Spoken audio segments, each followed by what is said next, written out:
Hey guys, I wanted to share something with you guys. I'm a thinker. I am a thinker. The study of the mind. If you guys don't know, I have a master's in psychology and it was just, I like to see. I like to observe. I like to understand why people feel like they feel. It's always challenging when I have to learn why I feel like I feel. I want to share something with you, and this won't be too long, not too long. I just want to share this. I'm a writer. I'm a writer. So when I wrote my second book, Testing the Water, it was challenging, and I'll explain. It didn't take me long to write this book, maybe just a few months to write it. Yeah, just a few months. So it probably took me about 4 months to write this book.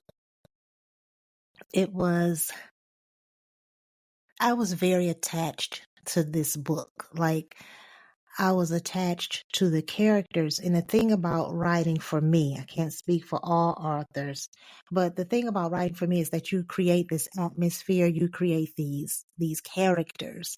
Like you are the creator of all. And I, like an actress or an actor, I get into my characters. I put on music to set the scene. For example, if there's somebody that dies and the character has to deal with that, then I'll put on such music as, for instance, one of my characters died. So what I had to listen to all day was what was I listening to? Something by Donny Hathaway. The one with Someday We'll All Be Free. I had to listen to that all day so that I can get into that character so I could cry with the words that I were putting on that paper. It was a big, well, I write on paper a lot and then I type it. But anyway, it was a big deal to deal with these characters you just get in deep. I didn't create a playlist at that time because playlist wasn't really happening back then. But now I create a playlist because I know what I need to feel for every character, for every chapter. And so when I finished writing that book, I still remember it was Thanksgiving that year. When I finished, and actually this was, I think, in 2008. This is a long time ago. But after I finished writing the book, I called an author friend of mine and I let her know, oh my God, what's happening with me? I'm weepy. I'm constantly thinking about the characters. What's going on with me? Is this normal for you? And she said that it is normal. It's like losing somebody. And so I don't know if I ever felt that way again. I think I was able to kind of push through it. I might have missed the character a little bit, but it still goes with what I'm getting ready to talk to you about. Okay. If you've never felt, if you've never watched, From Scratch on Netflix, turn off because I'm really getting ready to spoil everything. I'm about to put it all the way out there. So turn off. It's called For Scratch on Netflix. If you haven't watched it, it's a good watch. But anyway, so I watched it a few days ago. Now, in my scrolling through Netflix to try to find something to watch, I like to watch series. So miniseries are my favorite. Give me 8 episodes, give me 16 episodes. I'm fine with that. So I find this show, I had come across it quite a few times, but I'm like, this doesn't look for me. It looks dry. Look like it's for me. It looks dry. To me, background, back scene, music, that's everything. As a writer, those things matter to me. And so I'm going across, I'm like, I don't know. And so I just said, you know what? Because I had several people telling me of different things I could watch. And if you know something I could watch that's kind of weepy and sweet and light and romantic, please drop it down in the comments because I'm always looking, especially for series. I'll do movies. You can drop those too. But yeah.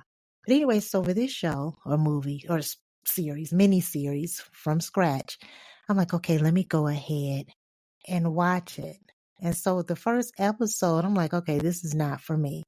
I'm going to go over this movie real quick before I tell you what happened with me and what has probably happened with a lot of you guys that's listening. In this movie, I followed the characters and I did what I do when I write. I put myself in that place, which was a bad idea. I don't know if that happened with you, but in the book, in the beginning of the series, I believe this was based on a book, and I think that that's what made it even more difficult to watch.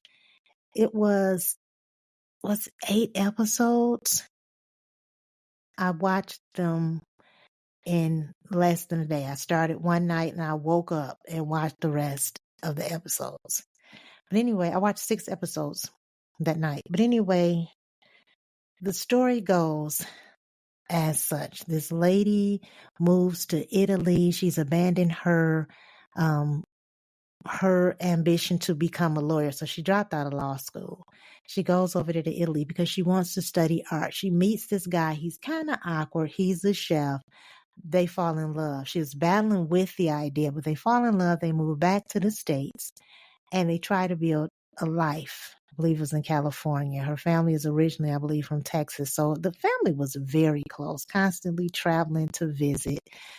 I don't want to tell the whole story, but I'll say this. The guy that she was with from Italy, she fell in love with him. I'm trying to remember his name. But anyway, so I'm sorry, I can't remember his name. But they fall in love, they get married, and they're building. They're building. And he's kind of lost because he's moved from Italy. He's originally from Sicily. His father is not accepting of his choice to not only be with a woman of color, I hate to say woman of color, a brown woman, not only to be with one, but to marry her. He did not come to the wedding, and they got married over in Italy. He didn't come. The entire family, the wife didn't come, but you have to realize it in some cultures, the wife sticks with husband. Whatever my husband says, I'm going with it whether I want to or not. For a lot of cultures, that's a way of life. And so I believe that in Sicily, perhaps that's a way of life. But anyway, so they're going through their struggles, but they're in love. And so I kind of fell in love with the characters. And so let me just cut to it. The husband, he ended up with cancer, and I had to watch him deteriorate for maybe about 4 of those episodes. Let's just say 5. 5 of the episodes. No. Let's say 3 of the episodes that I had to watch him deteriorate. Now, he had been sick at some point in the movie. Let me stop calling the movie. If I call it a movie, you guys know what I'm talking about. But he had been sick at some point in the series, and he was okay for a while, and then it came back. Now, in the process, they couldn't have children because of him getting cancer, and he was going to have to go through chemo. So they adopted a child, and that was kind of like something that even formed a tighter bond. Her family originally was not very accepting of her husband, but they got to be so close.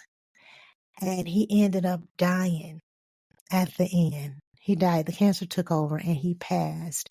He was such a good person. Listen at me. I'm talking about it like it was real. The point is, I attached myself to these characters. And so I'm not knowing what's going on with me. So this was Saturday. So on Sunday, I cried through the whole series. When I tell you I cried, you know how you cry when you had a bad breakup? It was that kind of cry. It was that kind of my face hurts, I'm sick to my stomach cry. I'm not having breakfast in the morning cry. It was one of those. Like, I just cry and I wear glasses. My fingers were constantly under there wiping tears. But anyway, what happened was I was going through something called post-movie depression.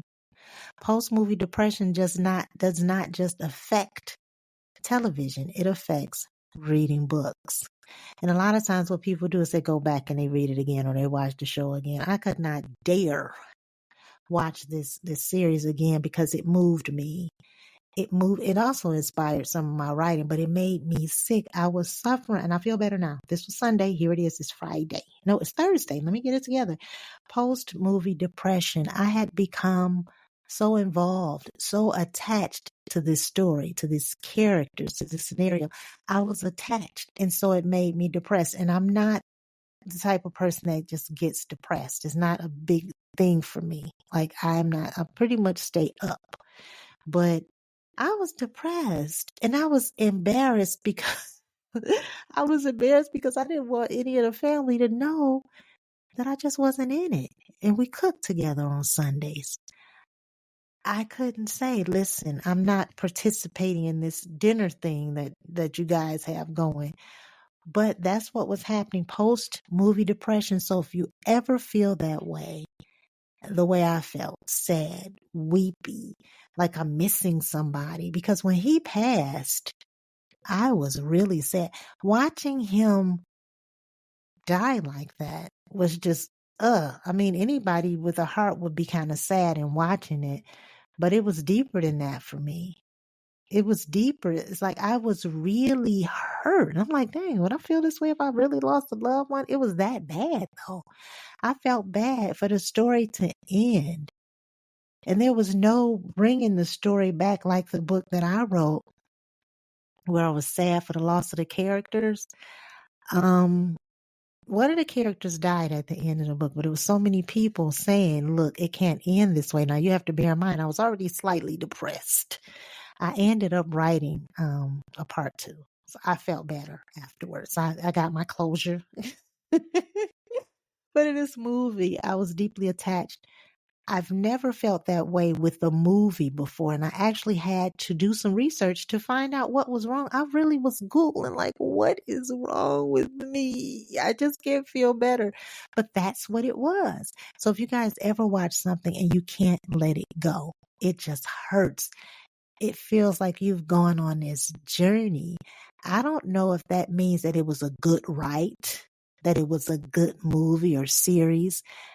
I don't know if that's what that means. I don't know if I have a personality disorder.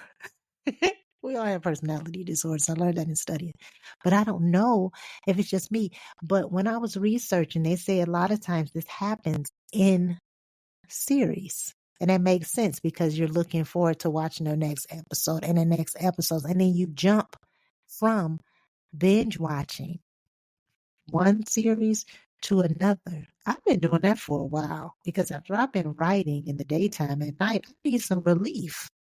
And so watching somebody else's story, watching something that somebody wrote out first, I love it. It gets me through. Like, but this right here, I have not been able to watch to start a series all week. I haven't been able to do it. I can't.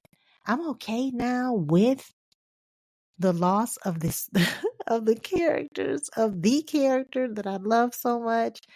I'm okay now, but I will never forget how post movie depression feels.